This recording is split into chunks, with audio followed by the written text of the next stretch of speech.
All right, guys, so jumping off of a little bit what we saw in 12.6, notice up at this last little bit of 12.6, we showed what would happen if we plotted all of the sine values and all of the cosine values as kind of their own graph. That's what we're going to be doing here. We're going to be taking a look at what a sine graph would look like and what a cosine graph would look like. There are also graphs for the other four, for tangent, cosecant, secant, and cotangent. I'm going to show you what those look like, but we're not really going to be doing much in detail with those. You will see them if you take pre-calc. All right, so parent functions, y equals sine of theta. So this time we've got theta as our horizontal axis here. That's because that makes more sense to plug in an angle rather than using x, which is kind of what we normally use on that horizontal axis. So we have all of the angles that go through the unit circle, because we spin around to 360 and then keep on spinning. This is why we've been talking about periodic functions that repeat themselves. That's exactly what we're doing here. We have these functions that repeat themselves over and over again. So let's write down some details about the parent function. Starting with the sine function, this is the graph of the sine function, and we got it based on these values up here. So like here, if you plug in 0, the sine of 0 is 0. Sine of 45 is root 2 over 2. Sine of 90 is 1. Sine of 135 is root 2 over 2. Like you can see, this is what happens when you plot all of these values, and it makes this little, wiggly sort of wave shape here. So let's start with the domain. Domain is all real numbers. Remember, we use this little double blocked R here to represent all reals, and the domain represents angles. And that means you can take the sine of any angle that you want. Okay, let's look at range. Range are all the possible y values. So if you look, it starts at 0, it goes up to its high point of 1, and then it goes down to its low point of -1, and then it just repeats that cycle over and over again. So it's never going any higher than 1, and it's never going any lower than -1. So that means it has a range from -1 to +1. So these are all the possible y values that our function will take on. All right, new word for us, amplitude. Amplitude is basically like the height of one of the waves. So you notice that these waves are happening over and over again.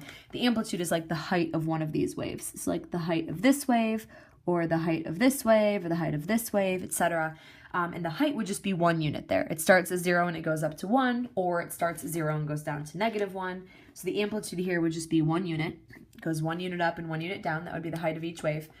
And then the period, remember from our previous section 12.6, that's how long it takes to go through one complete cycle. Okay, so it's like the horizontal length of each one of these cycles. So it starts at 0, up to its high point, down to its low point, and then it starts repeating. So from 0 to 360, it goes through one cycle, and then it starts repeating.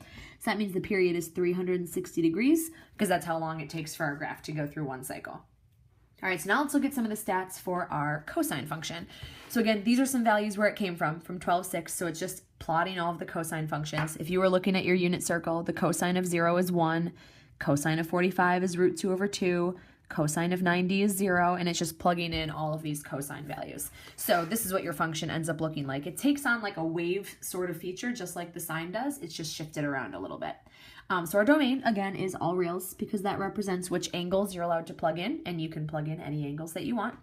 And our range is actually exactly the same too. It starts at a high point of 1, goes down to a low point of -1, and just repeats that cycle over and over again. So it's, again, covering any y values between -1 and +1. The amplitude, same definition. It's the height of one of those waves. So this is 1 unit up, 1 unit down, 1 unit up, etc. So that would be the height of one of those waves. 1. So amplitude is like a vertical measurement. Period is like a horizontal measurement. So again, the length of one cycle, or the width, I guess, starts up at its high point, goes down to its low point, goes back up to its high point, and then it starts repeating. So that, again, is 360 degrees. Okay, so that's our parent functions. What we're going to do is start transforming them, and we're going to transform them in 2 ways. We're going to change the amplitude, which is going to be like a vertical stretch, kind of this way. We can make them taller, we can make them shorter. We're also going to be changing the period, and that will either like make them wider this way or make them narrower this way. So either way. So trigonometric functions can be transformed. We're going to write what the transformations would be. So we have 2 different types of functions. We could have y equals a times the sine of b times theta. That would be a transformed sine function, or we could also have this transformed cosine function. Okay, so what a does, remember if there's a multiplier out front of a function, that's known as a vertical stretch. So it's either going to make it taller or it's going to make it shorter. And that always transforms the amplitude. Okay, so the amplitude is just going to be whatever that value of A is out front. Okay, so like here, there's nothing out front but a 1, technically. So when there's a 1 out front, the amplitude is 1. And then the period is going to be kind of a strange value right here. So our normal circle is 360 degrees, right? What this number B tells us, it tells us how many cycles our graph is going to go through in 360 degrees. Okay, so here there's nothing in front of the theta, it's just a 1. That means our graph goes through 1 cycle in 360 degrees. So the new value of the period is going to be 360 degrees divided by how many cycles you're going through. So just as a note, B equals the number of cycles in 360 degrees. So if you're ever like, what does that number B mean? That's what it means.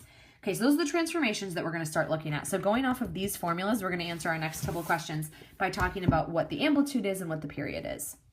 So amplitude, remember, is just A, whatever number is out front, and the period is 360 divided by B. So first one, there's nothing out front besides a 1, technically, and so the amplitude would just be 1. And then the period, we can follow this formula. So here there is a 1/2 in front of the theta. So what that means is we go through half of a cycle in 360 degrees. So it's running at like half speed of what a normal sine or cosine graph would look like. So for our formula, we do 360 and we divide it by 1/2. Remember, dividing by 1/2 is really like multiplying by the reciprocal, which is 2/1.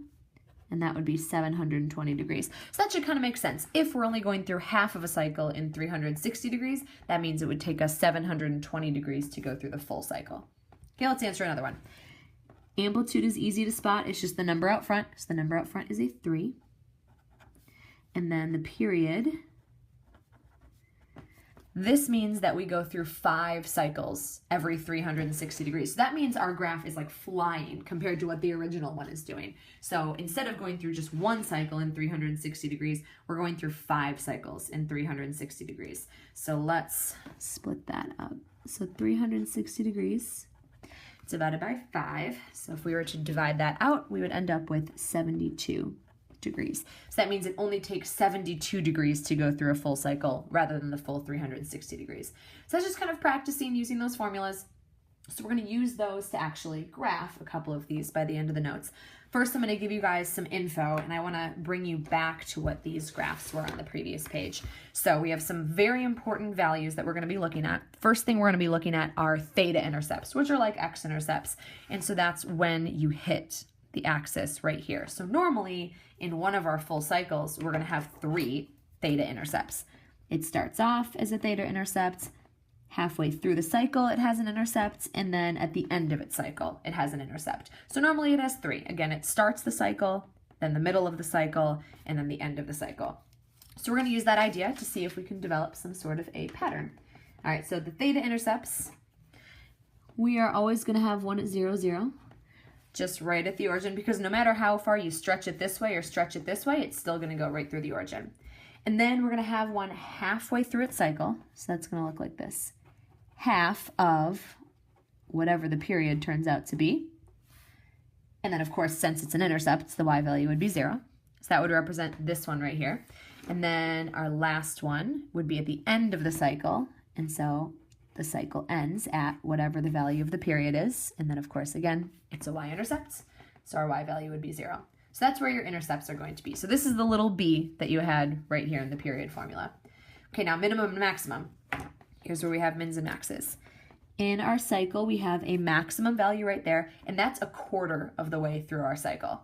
And then we have a minimum value right here, and that is 3/4 of the way through our cycle. So this is like beginning, a quarter of the way, halfway, 3/4 of the way, and then the end. And those 5 values are going to turn out to be very important to us. So let's write down what those min and max values would be. It's going to be a quarter of the way through the cycle. So our max is going to be a quarter of the way through the cycle.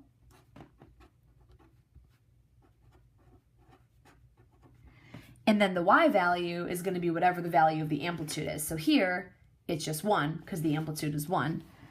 But if the function gets stretched out, it's going to be at a. And then the min, remember, is 3/4 of the way through the cycle, like this. So 3/4 of whatever the period is. And then my low value, here it's -1, so it's going to be the negative version of whatever my amplitude is. Okay, so we got that. Next, let's do the same thing for cosine. So for cosine, start with the x-intercepts. So in one cycle, we have 2 x-intercepts, 1/4 of the way through the cycle and 3/4 of the way through the cycle. So that's what we're going to write down. So 1/4 of the way through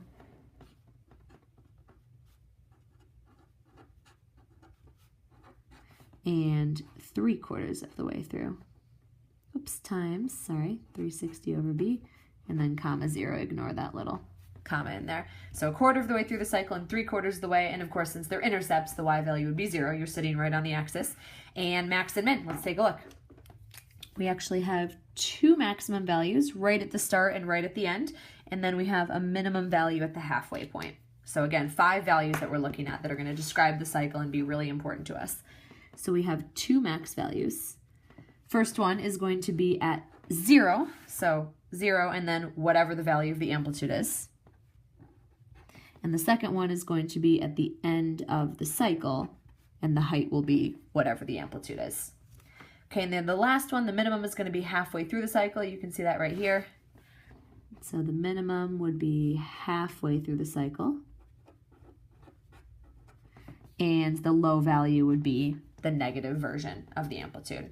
Okay, so very important things here. The last thing I want to add onto our graph right here is basically just get ourselves a little description of the cycle that each one of these graphs takes on. So if you were in a sine graph, this 5-point pattern that I just described here, it starts in the middle, like right on what we're going to end up calling the midline. Then it goes to its high point, then back to the midline, then down to its low point, and then it finishes the cycle on the midline. So that is the sine pattern that we're going to take on here. Cosine pattern is really similar. It starts at its high point, then goes to the midline, then the middle of the cycle is at its low point, back to the midline, and then it finishes its cycle on the high point. So really similar cycles, but you can see there's a little bit of a shift to them. So let's see if we can use these patterns to figure out how to graph these functions. So first thing we want to do is write down what's the amplitude, what's the period. Okay, so the amplitude is just going to be 1. There's no number out front, so it's just going to go up to 1, down to -1. And then I have a 3, so that means in 360 degrees, my graph is going to go through 3 full cycles. So for the period, I take 360 and divide it by 3 to see how long each cycle is going to be, and that is going to be 120 degrees. Okay, last thing I need to really determine is what the sine pattern is. And I have that on the previous page. It's a sine graph, not a cosine graph. The pattern is midline, high point, midline, low point, midline. So I have all those values. So let's see if we can split off. We know we're going to have 5 points, and so I would recommend doing it like this. So instead of going from 0 to 360, we're going from 0 to 120. And then you see we split it in half, and then we split those halves in half. So that's how we're going to do it. Okay, so start off, we're going to have a y-axis, and then this will be a theta axis. Okay, so we know our cycle is going to run to 120. So one cycle is going to go to 120 degrees. And we know the cycle is going to start at 0, because for now they all start at 0. So this is beginning, end. Split it in half. That's going to be our halfway point. And then split those halves in half. So halfway between 0 and 60 is 30. Halfway between 60 and 120 is 90. So these are all of our measurements that we use. We want to make sure you have 5 values on there so you can go through a full cycle. Okay, so now we use the period to mark up the theta axis. Now we're going to use the amplitude to mark up the y-axis. So our highest point we're going to hit is 1, and our lowest point we're going to hit is -1. So by marking that up, now we can just follow the pattern. So my original point is at the midline. So the midline is just 0. So I'm going to have a point right here. Point 2 is at the high point, and since my amplitude is 1, the high point is going to be 1. Point 3 is back on the midline, so that's here at 60 degrees. Point 4 is down at the low point, which would be the negative version of the amplitude. And my first cycle ends off back on the midpoint. Okay, so remember, these are periodic functions. They repeat over and over and over again. So we're going to graph, you know, a little bit to the left and a little bit to the right as if we knew they were going to continue beyond this point. So you could keep, you know, just following what that cycle is going to look like. Make sure you have arrows on each side. That signifies that it's going to go on forever. But those are the basics. Let me show you another one. Okay, we've got 1/2 times the cosine of theta. Okay, so we're going to write down what the amplitude is. And the amplitude would be 1/2. That's just the number that's out front. And the period tells you how many cycles your graph is going to go through in 360 degrees. And since there's no number out there, we just know we're going to go through one cycle in 360 degrees. So that means the period actually hasn't changed. It just sticks with the original value of 360. And then finally, third aspect, it is a cosine graph. So the cosine pattern is high point, midline, low point, midline, high point. So you guys will have those memorized eventually, but it's just the pattern that we have right here on our cosine graph. All right, so let's first start to mark up our axes here. This is our y-axis, and this is our theta axis. So you can use the period to mark up the theta axis. You know our graph is going to start at 0, and it's going to end at 360. So 0.1, 0.5. 0.3 will be right in the middle, and that will be 180 degrees. 0.1 will be at 90 degrees, and the fourth point will be at 270 degrees. Okay, so we use that period, mark it up into 4 little equal segments here. So we should have our 5 values that we mark on, because we're going to have 5 points to follow this 5-point pattern. And then we use our amplitude to mark up the y-axis. So if this is 1 and this is -1, we can mark on half of a unit there. Okay, so just follow the pattern. 0.1 is going to be at the high point, which is the value of the amplitude, and that is 1/2. Second point is going to be on the midline, which is right here. Third point will be at the low, and that's -1/2 because of the amplitude. 0.4 will be on the midline, and 0.5 will finish off our cycle at the high point. So again, graph to the left and right as if you know it's going to continue on, and just follow the shape of the graph like this. Arrows on both ends to show that it is periodic and it will go on forever. All right, so I don't want the video to go any longer, so we are going to just scratch that one.